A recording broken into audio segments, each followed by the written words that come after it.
Hello, my name is Sean Willis, and today I'll be talking about the effects of grain boundary dislocation interaction on high entropy alloy strengthening.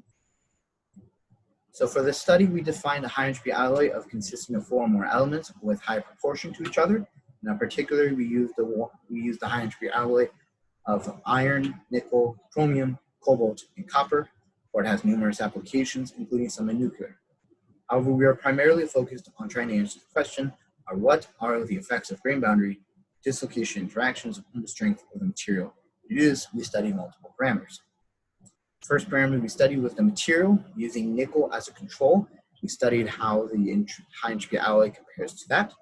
Then we studied the grain boundary orientation, which we studied sigma 5 twin grain boundary, a sigma 3 twin grain boundary, and a single cell for structural comparisons.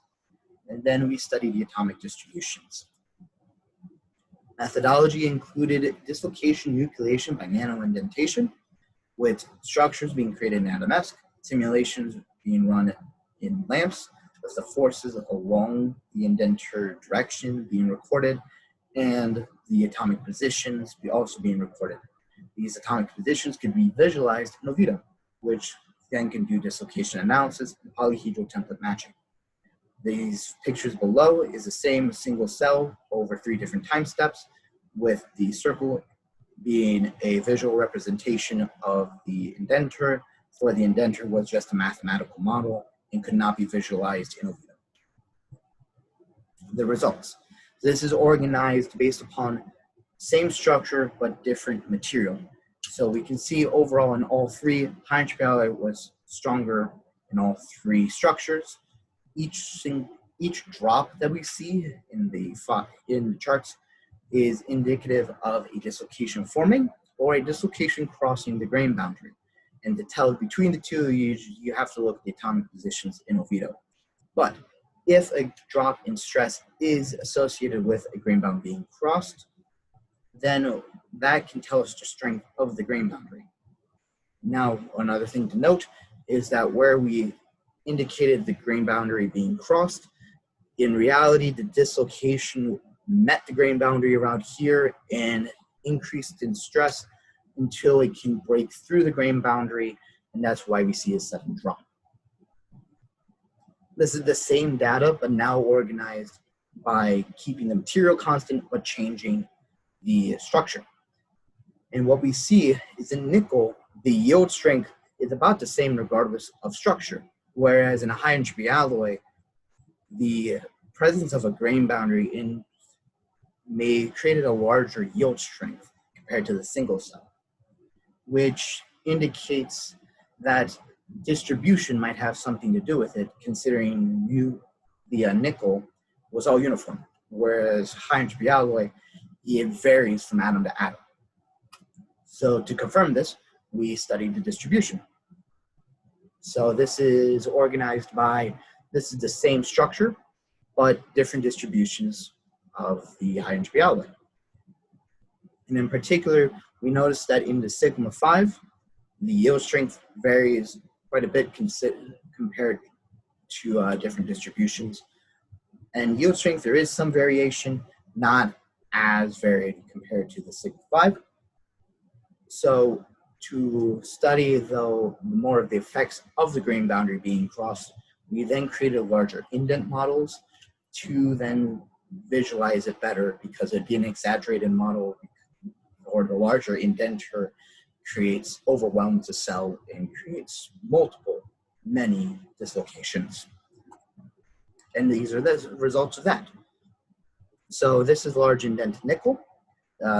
We have the force displacement graph. High entropy alloy is stronger overall. But here we can see that originally the grain boundary was orthogonal, but then after this large indent, the grain boundary shifts in the direction of the orientation. And side note, this is the indented model. This is the indented side, so the indenter came from this position, and that is the same for all the pictures I'll show. The sigma 3 boundary gets tilted away towards it compared to the sigma 5, but it also gets diverted, which is interesting. The sigma 5 dislocations also tended to cross at higher angles to the grain boundary. So this is the dislocation the first dislocation formed along this grain boundary. This is the first dislocation formed along this periodic grain boundary. And again, on this dislocation for this grain boundary, this dislocation for this grain boundary. And again, what we see is these dislocations have a higher angle compared to these dislocations, which have a very shallow angle. For the high entropy alloy, we see similar.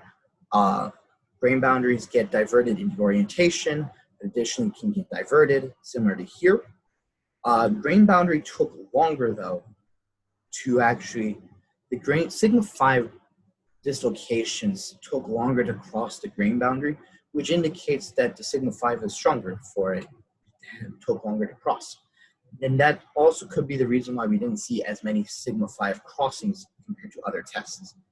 Additionally, when the sigma 3 boundary minimized, it created these sort of fins of hexagonally packed atoms, as you can see along these striations.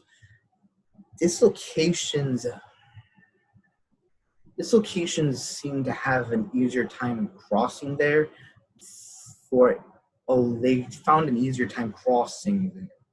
There was more frequent crossings along these quote-unquote fins compared to the high entropy alloy that didn't have these fins. In conclusion, the effects of dislocation grain boundary interactions on high entropy alloy strengthening are dependent on the material orientation and distribution. The presence of grain boundaries seems to affect the yield strength of high entropy alloys. Sigma 5 boundaries. In sigma 5 grain boundaries, there were more dislocations crossing compared to in a sigma 3 grain boundary. More dislocations seem to nucleate from those fins or from the grain boundary itself compared to an independent dislocation crossing as we see in a sigma 5. The local distribution of the high entropy alloy seems to affect the stress given at high stress levels, which potentially indicates that laboratory nano indentation for high entropy alloys may require multiple indents to get well results. Potential work, future work. You have modeling of different distributions, different orientations, and different high entropy alloys. A laboratory can recreate this whole experiment, but physically instead of through these models. And we could also study the effects of irradiation on the high entropy alloy. Acknowledgements. I'd like to thank the McNair program for financially supporting the summer research. I'd like to thank Kupo for offering support, assistance, and opportunities for underrepresented students on campus.